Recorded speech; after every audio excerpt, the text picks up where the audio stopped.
Simula ngayong Lunes, mas lalalim pa ang kwento ng si Gabo dahil magbabalik ang serye sa pinagmulan ng lahat ng nangyari sa buhay ni Gabo. Sa inaabangang mga bagong episode, unti-unti nang ilalahad ang mga pangyayaring naging dahilan kung bakit nauwi sa kasalukuyang sitwasyon ng pangunahing karakter. Marami sa mga tanong ng mga manonood ang inaasahang masasagot sa pagbubukas ng panibagong kabanata ng istorya. Sa unang pagkakataon, masisilayan ng mga eksenang maupakita ng tunay na pinag-ugatan ng alitan at mga lihim na matagal nang nakabaon sa pamilya ni Gabo.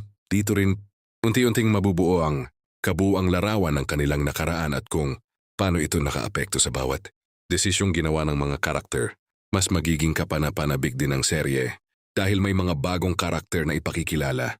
Yung kanilang pagdating ay inaasahang magbibigay ng mas malinaw na paliwanag sa mga pangyayaring matagal ng palaisipan sa mga manonood.